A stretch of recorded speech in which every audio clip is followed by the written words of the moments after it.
Good morning. Thank you all for being here this morning. Please be seated.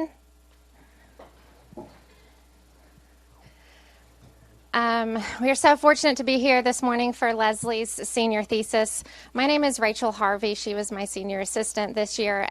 Joined with me this morning is Mrs. Leah McQueen and Mr. Lee Fithian. If we could just have a moment of prayer and then we'll get started. Lord, we thank you for this morning. We thank you for Leslie. We thank you of all of your work in her. We thank you for your continuous, steadfast work in her. She is such a blessing, and we are so fortunate to be able to listen to her speak this morning. We ask that you open our hearts, open our ears, Lord, that we can see more of you, gain more of you through what she has to say. Amen.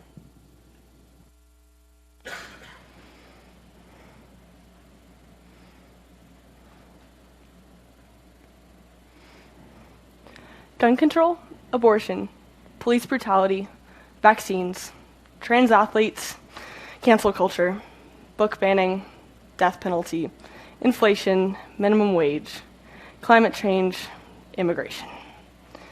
Over the last several years, it became clear something is wrong in our country. We are trapped in a vicious loop of anger, suspicion, hate, and polarization that must be reversed. Family and friends spend hours focused on the negative clickbait of the 24-hour news cycle. Crowds of people shout obscenities that somehow morph into the popular phrase, "Let's go, Brandon." Celebrities get canceled for stating opinions, words get banned for their apparent insensitivity, and people remain silent for fear of being made an outcast. These things consume our society and are creating a situation in which we cannot reach any consensus on how to proceed. It's clear that this division is a huge problem that must be addressed, but how do we get here and how can we make things better?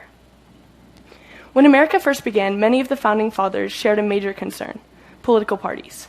John Adams once stated, "There is nothing I dread so much as a division of the republic into two great parties, each arranged under its leader and concerting measures in opposition to each other. This, in my humble apprehension, is to be dreaded as the greatest political evil under our Constitution." The United States parties sort people into binary categories by creating a scenario in which there are only ever two sides to an issue, and we must choose. There is a dangerous overgeneralization that occurs when we simplify complex issues into right versus wrong, black versus white, Republican versus Democrat, left versus right, and good versus evil. Suddenly, we are no longer seeing two sides of an issue. We are seeing a gross caricature of reality. This divides us and leads us to no longer see the people behind the other side of an issue as people, but instead as an enemy to be defeated. Binary categories are not only influenced by the politics themselves, they are also influenced daily by the people and information we choose to surround ourselves with. In everyday life, we all choose to spend time with people we like. This is almost always people who are similar to us, because when we're with people who are similar, conversations flow better, we enjoy doing the same things, and we are much less likely to disagree. It makes sense. I mean, who constantly wants to be fighting with their friends?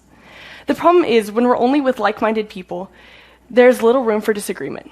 Everyone shares the same points of view, so when discussing ideas, no one will propose any alternate points of view to the ones already held. Typically, our friends are also the people we get angry with. We run to them and we rant, and they throw in thoughts or ideas that they add in and take it farther. Over time, this is destructive because we believe we are seeing the other side as they truly are, when in reality, we are seeing a false image that we have created. When we only hear voices similar to our own, we begin to think that these voices are always correct. We hear ideas and think that they are good and wise because everything in our life supports those same sets of beliefs.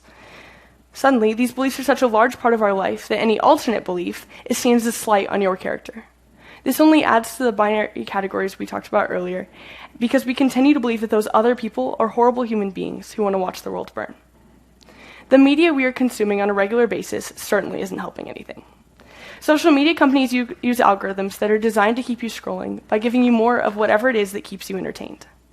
The topics that keep you entertained are almost always views that you agree with. But another danger comes when the algorithms force ideas that you oppose. Instead of showing the legitimate other side, algorithms use fear and ignorance to provide you with content that only shows the extreme beliefs of the other side. In her book, I Never Thought of It That Way, journalist Monica Geisman puts it this way: Social media has made it simple to draw circles around what we do and don't want to hear, or more accurately, who we do and don't want to hear from. The media we consume underrepresents the true, more reasonable beliefs of the other side and never represents the more moderate, understanding beliefs of the majority, thus making politics out to be an evil place filled with extremists. For many people, our division feels hopeless, as though we're trapped with no possible chance of escape. Luckily, this simply is not true. There are many ways we can take charge to change the dialogue surrounding politics.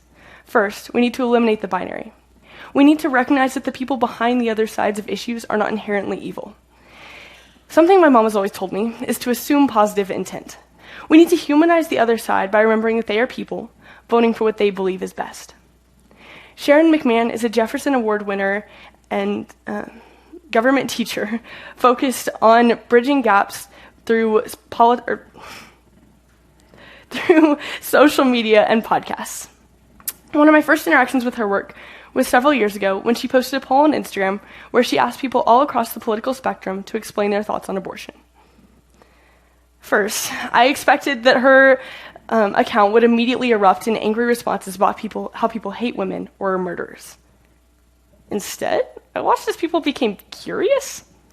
I learned, although we voted differently, almost everyone was looking out for each other's best interests. According to the responses, both sides were looking to protect someone. The difference was, one side wanted to protect these unborn babies who could not protect themselves, and another side wanted to help protect women. It's simple, but never before had I seen anyone approach a topic as divisive as this in such a loving, peaceful way.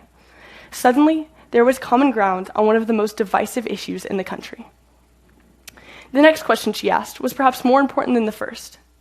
She asked, what can we do to make things better? People gave out many suggestions, such as working to make the foster care system better, better sex education, and more helpful single mothers. There were many other ideas. Neither side was worried about winning an argument or was angry. Everyone was curious and looking for solutions. No longer were we pro-life or pro-choice. We were humans, connected by the common goal of helping others. You see, the binary disappears when we remain curious and search for a goal bigger than ourselves. The chaos of social media, unfortunately, is something that tends to drive us farther apart by celebrating those with the loudest, angriest voices. However, social media also provides many of the solutions that we are looking for.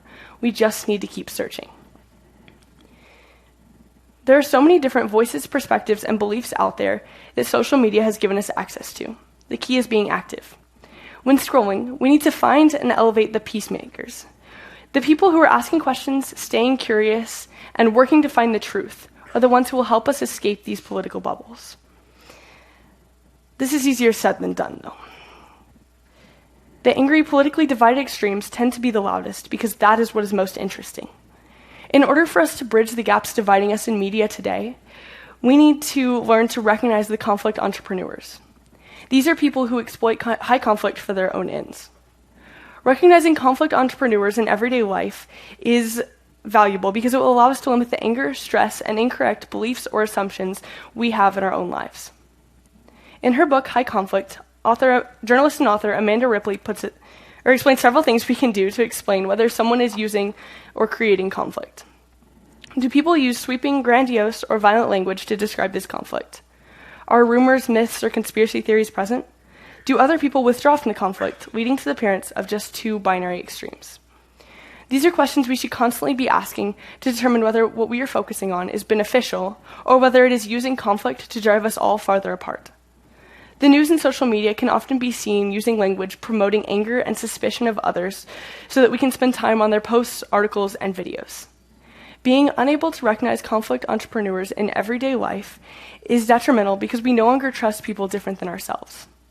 Instead, we only interact with those with whom we agree. Not only should we be constantly looking for and limiting the power that conflict entrepreneurs have in our own lives, but we also need to find people who disagree with us. Find people who have thoughts, ideas, and different from your own. Watch, follow, interact with, and think about what they have to say. Sure, maybe you won't change your mind. And honestly, that's totally fine. But what we all learn is that we are not as different as we think we are. And that when we are able to love and respectfully discuss things with others, we will be able to reach conclusions that we never thought we would be able to.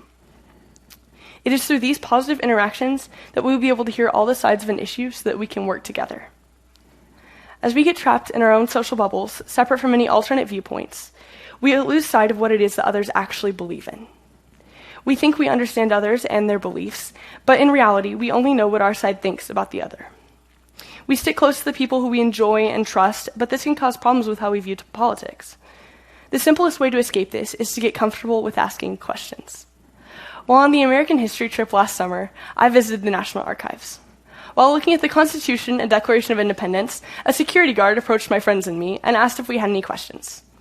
We responded no and continued looking at the documents. Without missing a beat, he immediately began asking us all these questions about the documents, their history, and how they were created. We stood there, a little confused, and then he asked us if we didn't have any questions, why we hadn't asked him, or if we didn't know the answers to these questions, why we hadn't asked him anything in the first place. Again, he asked us if we had any questions, and we echoed back all of the things that he had just asked us. We talked for roughly 30 minutes about the archives and their history, and the conversation was fascinating. But as we left, he gave us one more valuable piece of advice that has stuck with me. You should never not have a question. Before we talked to the security guard, I thought I knew a lot about the archives. Clearly, it didn't take me long to learn I didn't know anything. While researching the topic of political polarization, I have thought a lot about this security guard and his advice. When having conversations with others, we need to ask questions with genuine curiosity and humility in an attempt to better understand them. When we ask questions, it allows the person being asked to feel seen and heard and makes it so much easier to reach common goals and conclusions, or at the very least, to see each other in a more loving, humane way. Understand that you don't know everything, and that we must be curious and ask questions. This will help us challenge our pre-existing beliefs and help connect us with others. Unfortunately, the division and strong emotions in politics have a tendency to bring out the worst in people. Opponents see the other side as a villain instead of an alternate point of view. In the Cersei Institute article, The F Generation, Division, and the Desperate Need for Rhetoric, Dr. Timothy M. Kowalczyk discusses the loss of rhetoric in politics. He points out, true rhetoric is rooted in the love of truth and beauty that demands respect for the subject matter, and more importantly, a concern for the audience. When looking at the rhetoric surrounding politics, it is not hard to see that we have lost sight of the commandment to love each other. In his book, Mind Your Faith, David Horner offers several key examples of how we can begin to love others through conversations. We should approach interactions with people and ideas by striving to understand where you are and with whom you are interacting. When engaging persons, it's asking questions like, who am I talking to? Where is she coming from? What does she mean when she says this? What does she believe and why? What are her objections or misconceptions? Where might we find some common ground? And how might I begin to build a bridge of understanding between us? This concept is echoed throughout the Bible when we look at the people with whom Jesus chose to regularly interact. He regularly interacted with both Jews and Gentiles and both tax collectors and zealots. He bridged gaps and he loved everyone. He lived in such a way that there is neither Jew nor Gentile, neither slave nor free, nor is there male and female, for you are all one in Christ Jesus. We need to converse with those who disagree with us without judgment and with love, much like Jesus did. Now, many believe that once you hold a belief, you should never back down or change it. Confronting multiple sides of an issue may be seen as weak or a betrayal of core values. We hide in fear of being exposed to anything going against our set worldview, for fear that we might be corrupted. I believe, however, that this is not how we should live. We should be unafraid to have strong beliefs and convictions, but we must be willing to look at alternate points of view. This will inspire people who are more thoughtful, more full of conviction, but also much more understanding. There is no need to be afraid of the world around us. In an interview with Seattle journalist Monica Geisman, she discussed the hurtful assumptions we often make when thinking about those different than ourselves. Once you begin to have even just a couple more conversations that check what you imagine other people who disagree with you believe with the reality of actual people, then emotional labor of daily existence in a scary world goes way down. Because you start to see that the world is not as scary as you thought, because the people you thought were scary aren't. When we branch out in humility and choose to have interactions with those that we disagree with on hard topics, we will learn the world is not as angry, divided, and hurtful as we think it is. Through interacting with others, asking questions, and loving others where they are at, we will be able to create political change necessary for our country. Thank you.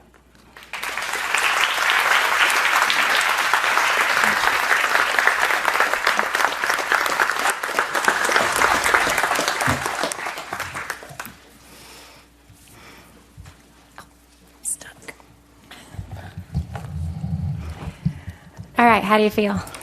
I feel good. You feel good? Because I feel like I just blinked. Like, I don't know if it happened. Like, did I go up there? it definitely happened. Okay, because we were texting a little bit last night, and you said you were nervous about the speech, excited about the questions. So is that still where you're at this morning? Mm-hmm. Okay, I'm great. Excited. You thirsty? A little bit. A little bit? Okay. So let's start off. Where are you headed next year? I will be going to Abilene Christian University, where I will be studying journalism. And what's the... Scratch them. It's Wildcats. Okay, I didn't know. Okay. You see, it's...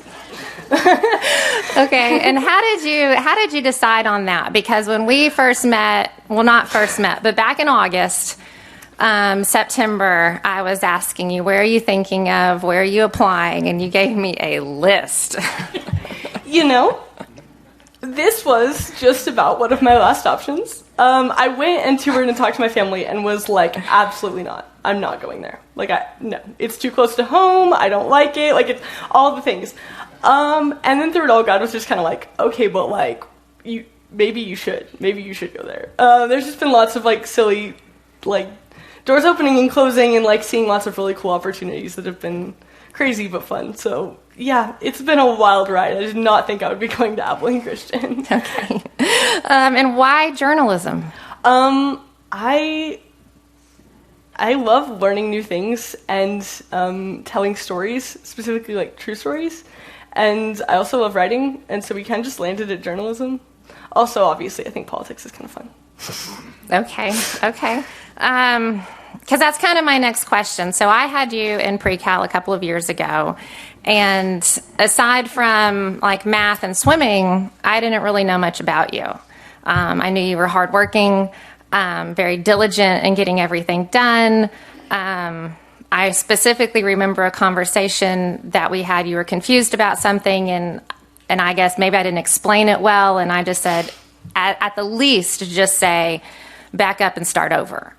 So knowing you now and spending a whole year with you, which has been really enjoyable. I mean, I've looked forward to every week. How did you develop this interest? Like, when did this start? Kind of give us a background, paint the landscape. In this topic? Yes, in this topic. I think it was during COVID. There's, the world's like falling apart, and I'm just like in my own little world, like it's fine. And my mom finally was like, "Hey, like, you kind of need to like somewhat pay attention to like what's going on around you. You know, you need to pay attention to politics a little bit, right? Like, you don't need it to be your whole personality, but like, you might want to just know what's going on." And so she introduced me to Sharon McMahon, her account, which is, I reference in this, and I just kind of like realized that it was really fun. I was like, this is really interesting. And so since then it's kind of developed. Another thing that helped was my World History 2 class with Mr. Acuff. That was incredible. We all just like had lots of very like strong beliefs, and we all like loved to argue. And so we were just like, I don't know, it was really fun. Like, we would just like argue things. Like, even if we didn't agree with it, we'd just be like, I'm gonna hold this stance because it disagrees with everything else everyone in this class believes. And so like, I learned a lot about like history and politics then, and I thought it was just really interesting. I'm still learning more. I don't know everything or a ton, but it's fun. Okay. I would venture to say most people would not say politics is fun. So that's interesting to me. And you even said it yourself. You told my Greek class like a month ago, when you first told me your topic, my response was, I'm not interested. Oh. Yeah. Like, I have no opinion. I'm not interested, but let's run with it. Let's do this. I really did. I was like, but I want to do politics. And you're like, okay. Okay, let's go. So for me, it's been eye-opening. I feel like I'll share a story really fast.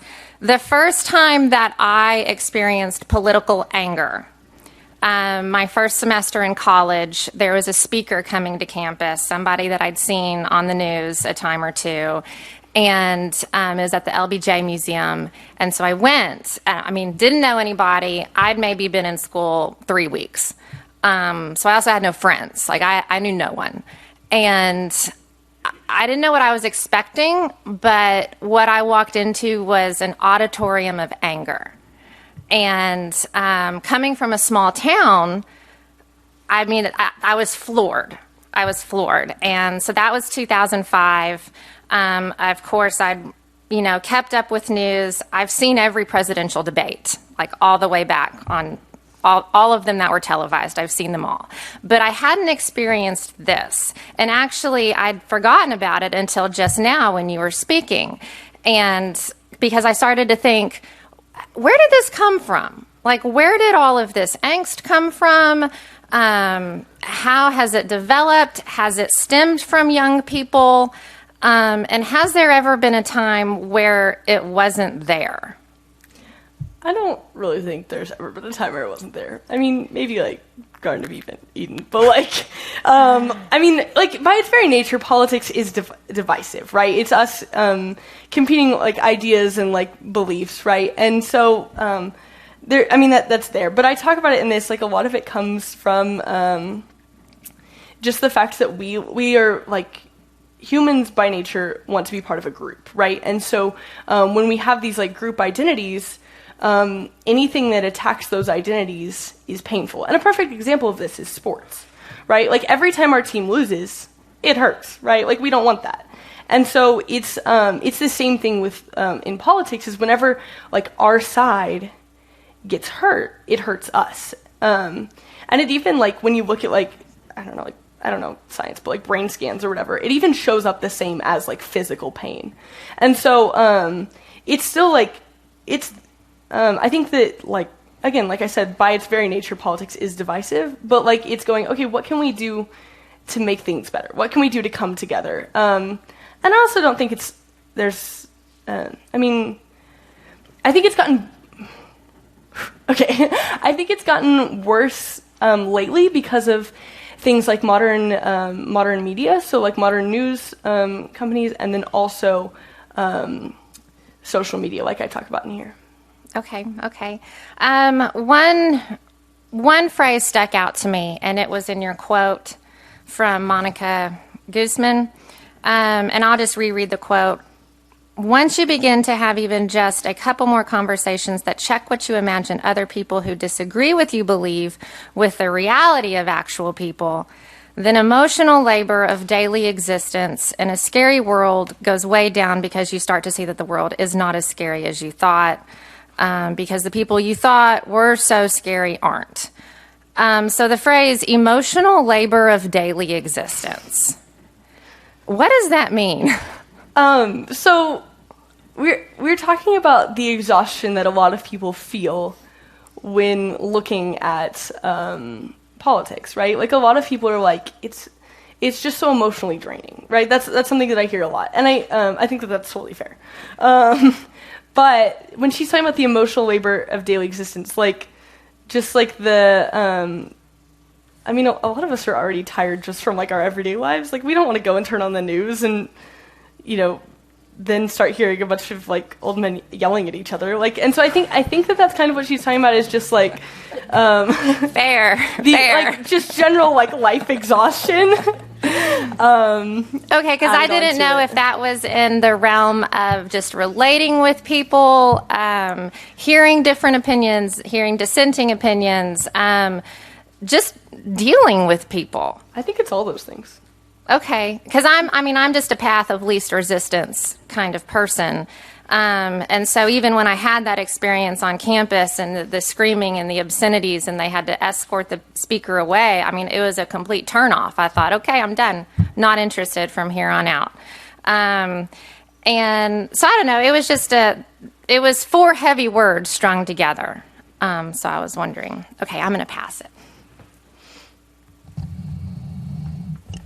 Great job, Leslie. Thanks.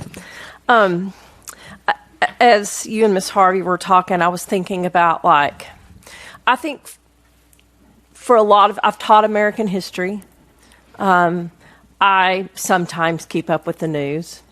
But I mostly stay away from it because it is very negative. You see people treating people ugly a lot.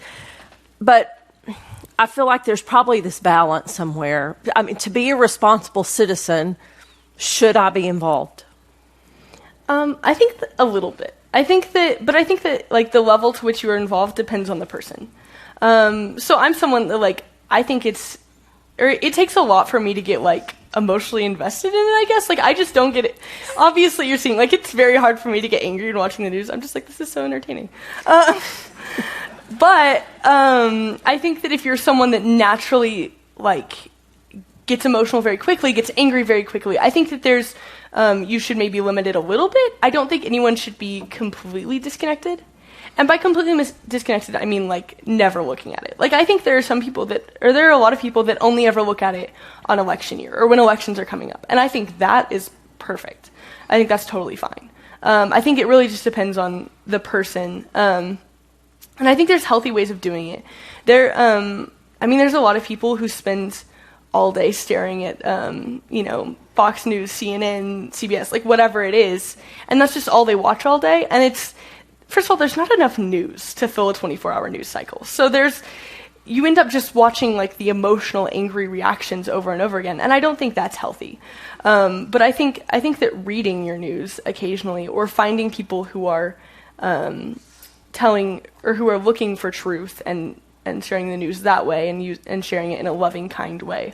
I think that there's healthy ways of doing it. I don't know if that answered your question. I might have. It does. Okay, cool. Yeah, I think so. So, I mean, along with that, if I want to keep up, but I want something that's less angry, less biased, where do I go? Okay, I was really hoping you'd ask me that. Okay, so I mentioned Sharon McMahon in this paper. I love her. She's the reason I'm here. Or here talking about this. I'd be here regardless. It wasn't really my choice.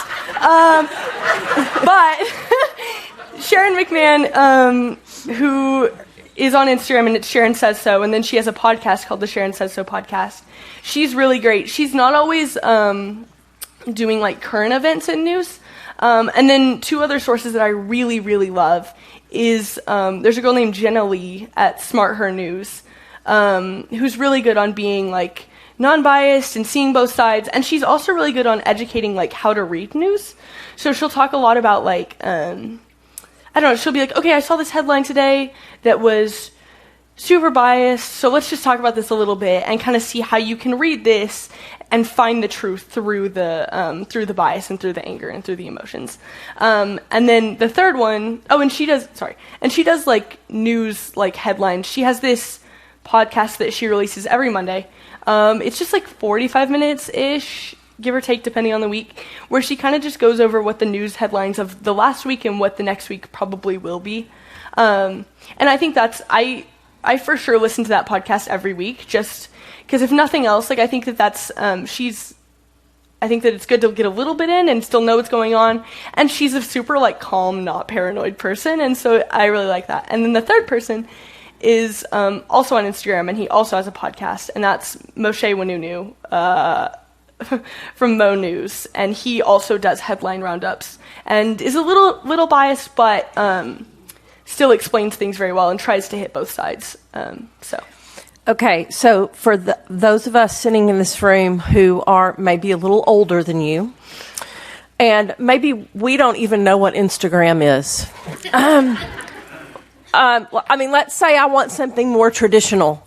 Like I either want a paper to read or a station to watch or something like that. Do you have any advice for those people? Which I also follow Sharon Says So. So I'm not one of those older people. So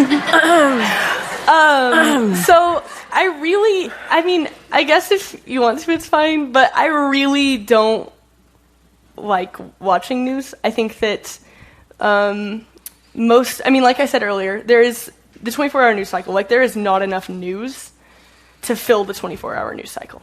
And so they have to fill it with something, and what they're filling it with is emotion and noise and anger and conspirity theories. Well,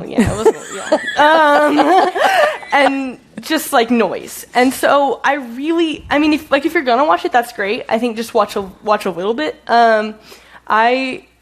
Smart Her News, or no, yes, Smart Her News that I mentioned has a weekly email that she sends out, like newsletter that you can sign up for. There's that. And then also, like, I think reading from these big major news companies is totally fine, but I prefer to read it than watch it, because when I watch it, they're telling me how to feel. Whereas when I'm reading it, you are able to, like, engage more of your senses and be like, okay, that's not, like, just critical thinking is so much better when you're watching, or when you're reading something instead of watching it. So. Yeah, I feel like in American history, I said that a lot. If you are interested in the news, read it, don't watch it. Yes.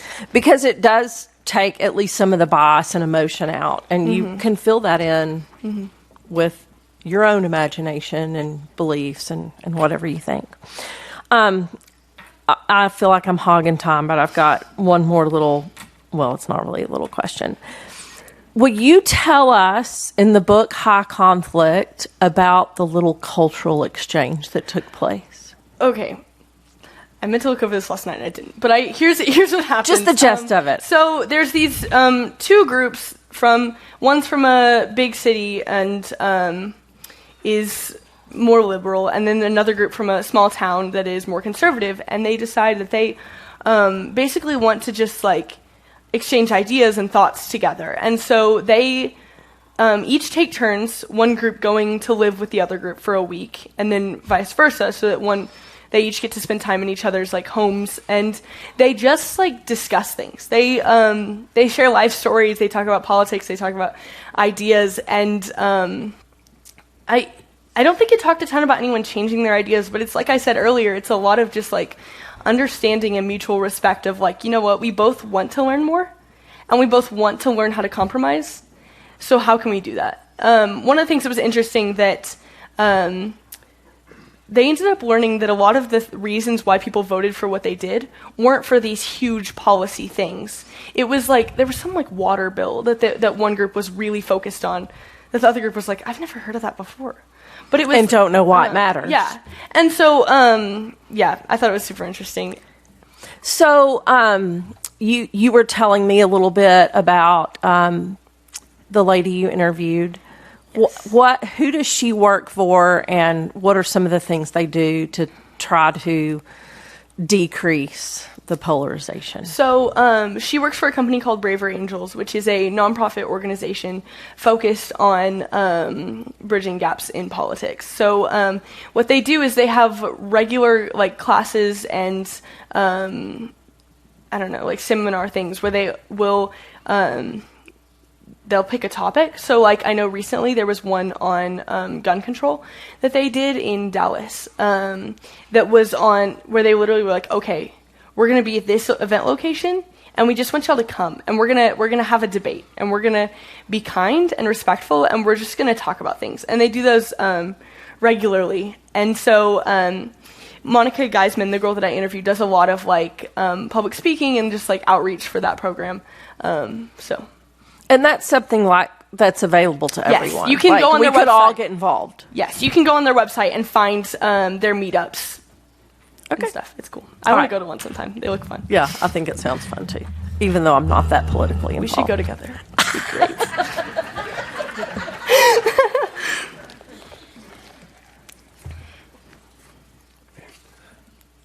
All right. Sorry. If I start talking, I have to ask, how are you doing? I'm great. Great. Okay. That's like a mental block. I have to say that.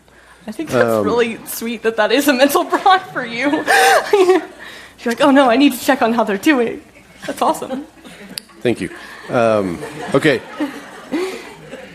Go sideways a little bit for a moment.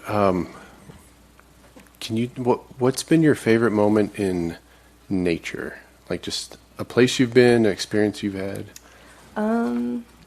There's lots of different ones of like, I don't know, me going on cool hikes or fishing and stuff. But one that I was thinking about yesterday that kind of has always stuck with me is in 8th grade. I was out running, and we were doing a 4-mile run over on like, there's like a dirt road over there, I don't know. And the sun was rising, and I I listen to instrumental music a lot. So I was listening to instrumental music, and then like the sun was rising, and it was just like there's like a pump jack. It was just like the most perfect like West Texas thing. And I've been thinking about that a lot lately, so that's really pretty. Thanks for sharing. Okay. I like to think a little more, where did things, like, here's my question. Why is it clear that division is a problem and needs to be stopped? Why is division bad? I think it makes, it draws out the extremes, right? The majority of the country would consider themselves to be moderate, but we don't ever hear about that. We hear about the people on the outside, and also like politics is like how we get things done in government. You know what I mean? Like that's how we make change. It's how we help people, or it's one of the ways. There's lots of ways to help people. It's a way of helping people in government, and so like it's important that we learn how to fix that so that we can work together and make democracy work. I don't know if that makes sense. Yeah, no, I'm just pondering, like, what is your vision of what things should be, like, if division wasn't an issue? I think it's just us, like, singing Kumbaya. No, Found it. All right. We got let's there. just all be friends. Honestly, I don't totally know. I think it's, ideally we're all just like having conversations and working together and, like debating things and suggesting ideas and being critical of each other in a loving, kind way. And, yeah, I don't know. That's not a very like specific answer. I don't know that I have a specific answer. Sure. Yeah. No, which I think is worth pondering and discussing and figuring out. Because where this takes my head is, like, what did the disciples think when they're walking around with Christ? Like, that was a pretty rough political environment. And what were they like? Okay, we found him. He's going to make it right. And how did that work out for them? There was probably a lot of, wait, what? Like, why are you on a donkey right now? Aren't you supposed to, like, save us? Like, aren't you supposed to come in and take over and unite everyone? And so, honestly, I think from the disciples' perspective, there was probably a lot of, like, Jesus, what? I thought this was going to be a lot bigger. Like, I thought this was, but Jesus focused on very, like, I don't know, I guess, like, almost like his sphere of influence. Like, he did incredible, great, big things. But most of his like, ministry in life was, like, in small areas. And so, the disciples were probably also very confused by him, like, like him talking to Gentiles and then being like, we don't do that. What do you do? Like, so there's probably a lot of just confusion, I imagine, at all of that, but I don't know. Yeah. No, I think these are interesting things. Like, yeah, these are awesome. How do we learn from the disciples, and then how do we share their confusion, and then where does that lead? Like, one thing it can lead us to is brokenness. Like, I have bad answers. I probably need Jesus' help. Yes. Okay, here's another question. Why are binary categories bad? And the flip question, when are they good? So, the binary categories by itself are not inherently bad. The problem is when we begin to see the other people as an enemy. And that's what happens when we're in binary categories. There's been lots of, like, psychological studies done where it's like, first of all, when we're in a category, when we find ourselves in a group, which is what we want to be included, we want to feel safe and, like, part of something. We are much more willing to change what we believe to fit to that group. And then also, we see we are less generous and less kind to people outside of our group. And there's been lots of different studies that have, like, shown this, where it's been like there was one where it was like they literally just put people into groups. They were literally like, just like, this is your group. And people got to decide how much money they wanted to give to their group and how much money they wanted to give to the other group. And I don't remember the exact number, but I know that there was a lot more money that they were willing to give to their own group. And there was literally nothing that was differentiating them. They were literally just chosen to be put in these groups.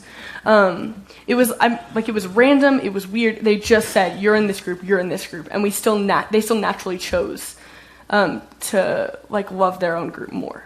And so like binary categories aren't necessarily a bad thing, but the problem again is when we let them begin to influence how we are loving others and how we're reaching others, and a lot of times that happens, and that's not good. That's interesting. As you're talking, I keep thinking of the Garden of Eden, and I think that's where maybe the first division has occurred. And what was the response on the human side? Oh, it was shame and fear and hiding and isolation, and it's us versus God, effectively. Okay, so maybe along those lines, who puts one human over another for the purpose of governing? Like, I mean, God does. Yeah. He puts. I mean, he. Like everyone's called to different things, right? Like some people are called to be pastors and pastors of a church and called to lead, and some people are, called to be disciples and called to. I think we're all called to lead something, but I think it's just like we're not all like not one person is over everything. You know what I mean? Yeah, no, that makes. I think there's a variety of answers. I think that's a very biblical answer. Like, there definitely are other answers that I know we've read through the years. Like, might makes right is another reasonable answer to this question. But no, I'm good with that. I guess another question: why do humans need other humans to govern them? We're really chaotic. Like we're sheep. Like we've talked about that a bunch this week. Like we're sheep. Like if we need someone to lead us, otherwise we all wander off and might fall off a cliff. So like we need someone to come and tell us what to do. And ideally that's God, but I think underneath that, God has also put other people in charge. And yeah. Yeah, I like that answer. I want to go way down that rabbit trail, but I probably need to pass the mic. So thank you, Leslie. Thank you.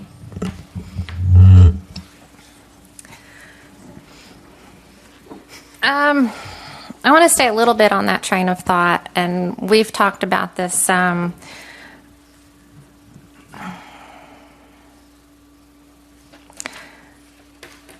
Do you think this current political environment registers with the Lord, or any other at any other age and time, that the current political environment, aside from when Christ was on earth, but all the chaos that we have?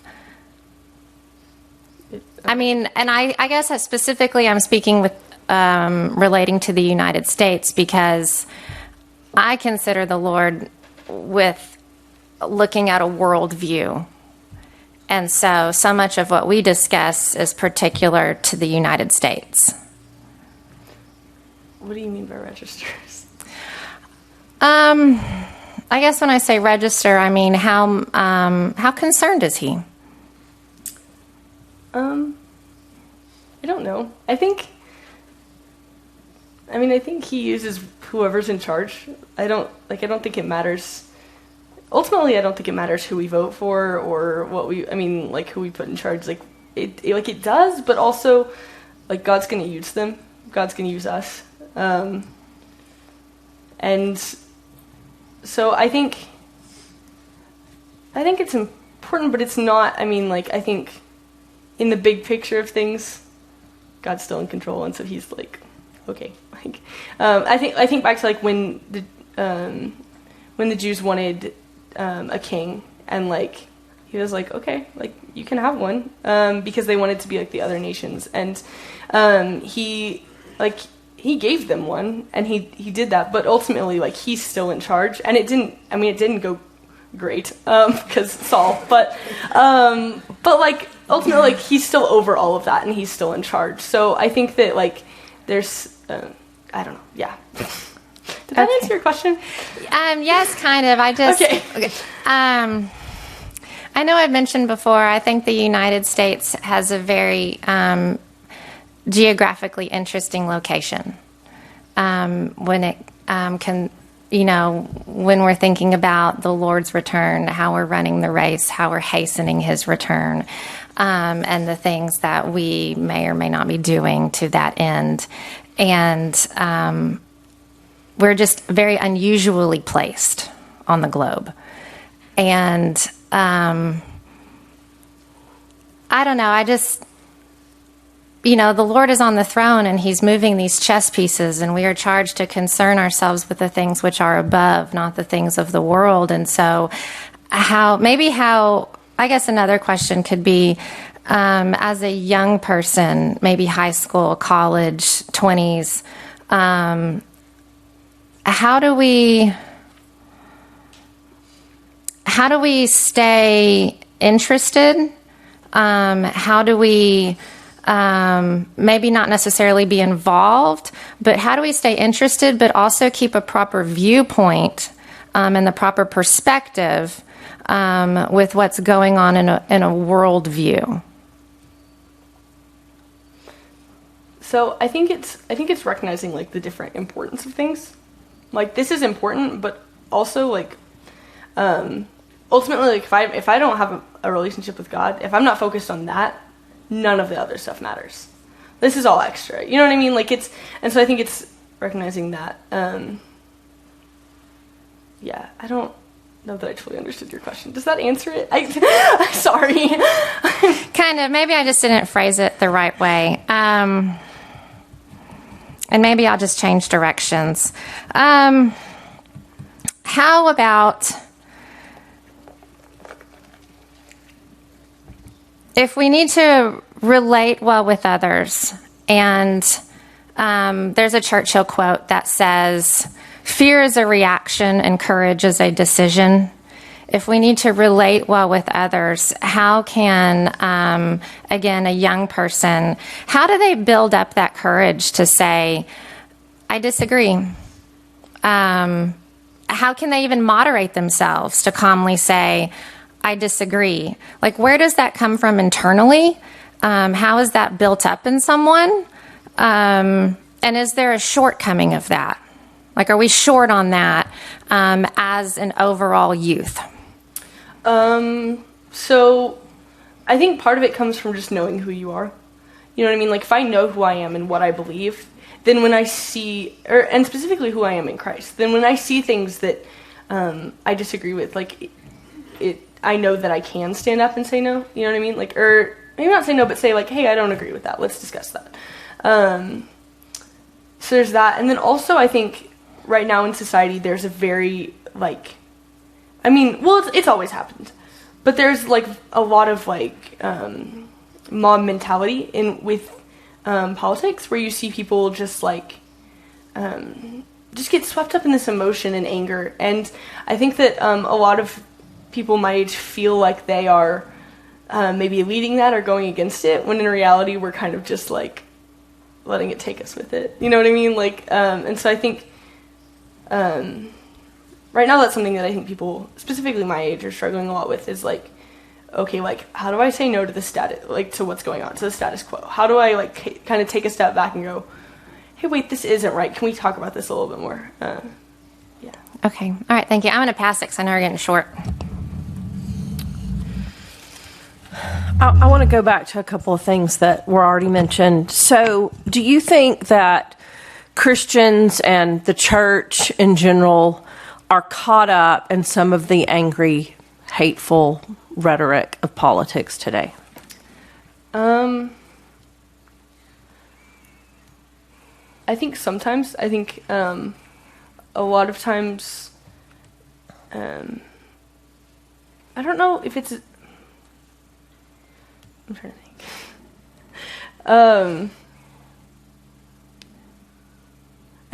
I think that the church like is to a certain extent in some political issues, and then I think in others we've chosen to take a step back and go like, that's not my problem. You know what I mean? Like, that's over there.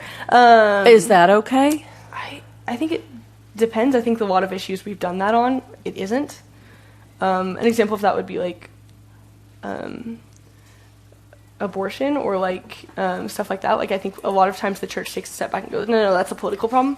When it's it's a church problem. Like, how can we help those mothers? How can we help those kids? How can we do all of that? So I think there's certain things where it's like, it's either end where I think it just depends on the situation in the church. I don't know. So going back to Ms. Harvey's question, is that on God's radar? She didn't use it just like that, say that word, but... Yeah, I think so. Yeah, I think God could probably care less about the politics, Yes. but I think he cares a whole lot about how we treat each other. Yes. And when he sees Christians participating in the same kind of angry, hateful, fearful rhetoric, that probably is on his radar. And we don't have a lot of time left, but do you think there's a particular way that the church or individual Christians can do better? Is there a way even we can reframe the problem to help us do better? I think that we need to not be afraid to be involved. I think that we need to step forward and recognize, like, okay, like, we're part of this country. Like, what can we do? You know what I mean? And also, I think we need to be comparing what we know to be, or what we think we believe politically, with what we believe in the Bible. Or not what we believe in the Bible, what the Bible says. We need to... Please don't translate the Bible to fit your own political views. Please. I just want to make that really clear. No, I think we need to look at, I think we need to make sure that what we're believing and saying and doing is aligned with Christ and aligned with the Bible. And sometimes I think we get so caught up in the ideas or the issues that we forget what's really important are the people. Yes. And the relationships. And that all of these issues affect people. Even the ones that we feel very strongly about. All right. Well, I have a lot more I would like to discuss with you, and someday I will. But I'm going to pass it on. Okay. So that last topic I find really interesting. I'm not sure I want to ask this question, but I'm going to ask it anyway. Okay. So I like this idea of conflict entrepreneur. I like having words for those of us who use division for personal gain. Have you run into any peers that use similar tactics for their own personal gain? Yeah, right. Like I'm not asking you to out anybody. Let me tell you all of the names and what these people have done. Right. Because, and I ask that because I know I am one of the people who have used inappropriate social tactics for personal gain. What's the core temptation at play there? Pride. I think. Pride.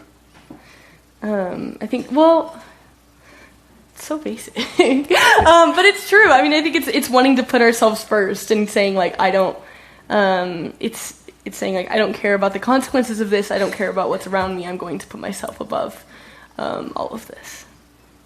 Yeah, I like that thought. And kind of where my head is going is, are we training our youth to be good at social manipulation for personal gain? Or maybe the flip question is, are we adequately intervening and teaching them how to be caring of others in their social circles? And does that lead to a different quality of adult? I think right now, especially with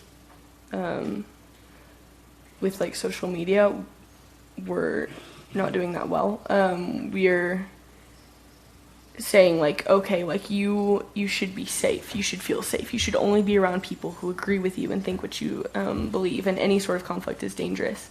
And so then when we inevitably do interact with conflict, not even in politics, I mean with friends and marriages and like in life, in sharing a dorm room with someone, like in all of those things, we don't know how to handle that. So I don't know if that makes sense. And I think a lot of times that results in people who are who feel attacked and then are manipulating the situation for themselves. Right. Her people hurt. Yes.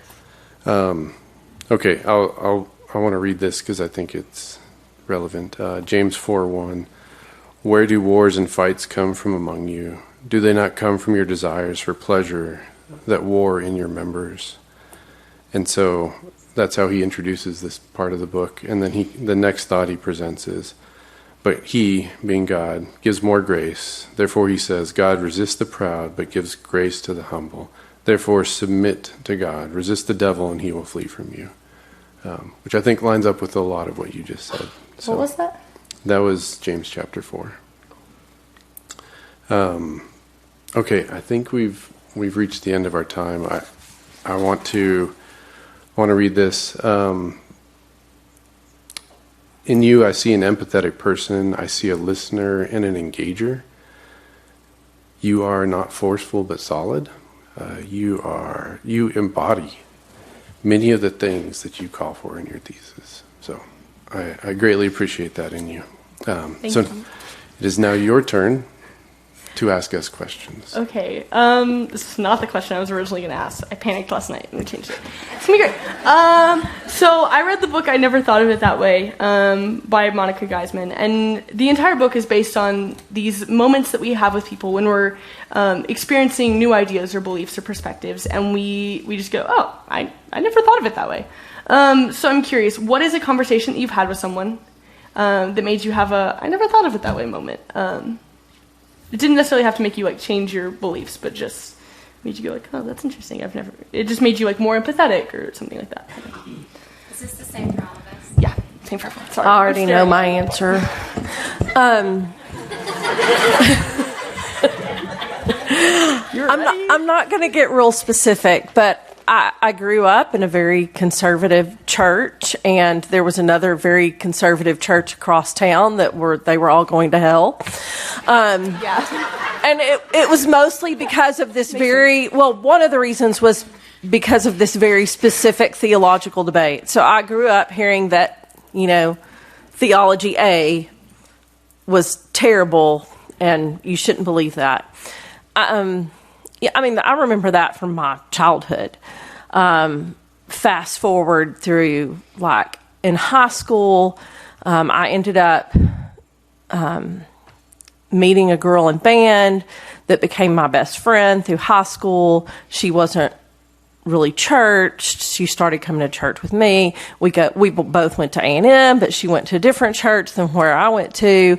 We're both adults. We're out teaching. We're having a conversation one day, and for the first time in my life, embarrassingly, I look at her and I ask her what that means. Theology A means, in her words. And she tells me, and I go, well, I believe the same thing.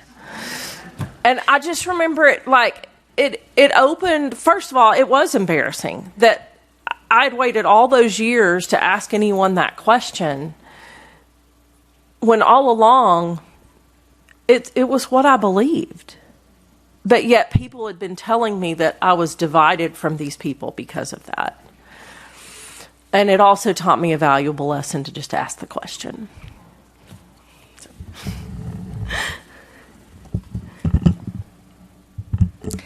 I can't really think of like one big blaring moment that stands out. I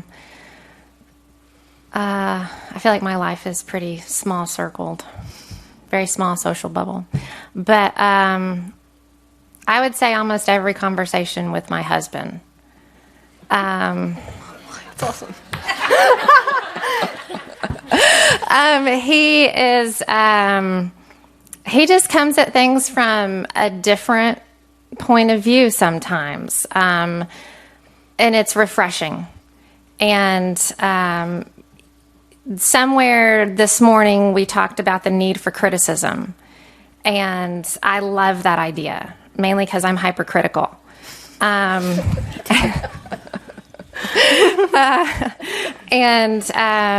My husband is probably more of a gentle nature, can very easily come from the other side. That's his first reaction. That is my fifth reaction. And so probably just having those bumper lanes for the last however many years, and then moving forward, I feel like most of our conversations, and I've been able to slow down a little bit to say, oh yeah, sometimes I don't admit it, but to say, oh yeah, I never thought of it that way.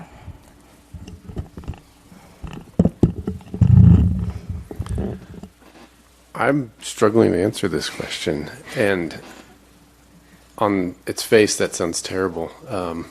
Nobody's ever convinced me of a new thought, is what that sounds like.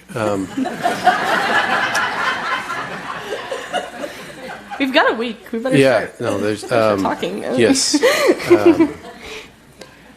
What I what do I want to say? There have been so many times where I've had my eyes opened up. I don't know that any one conversation stands out. There have been. It's been more. I think as I'm thinking about it, it's been more. I had a friend in college who called them conviction bombs, and it was. I've had a few of those in my life where I'm like, oh, I have been so judgmental of this behavior, this lifestyle, this, fill in the blank. And then I'm the one walking that way. And I go, oh no. So it, does that kind of speak to what you're talking to? That's perfect. That's a lot of what she talks about. There just have been so many of those moments in my life where no, I have considered and I understand and I am doing it well. And then about 6 months later, I'm crying because I was not. And I needed to be broken down. And I'm thankful for each of those moments. So. Cool. All right. Thank you very much for sharing with us, for all your preparations. This has been an enjoyable conversation. Well done, Leslie. Thank you.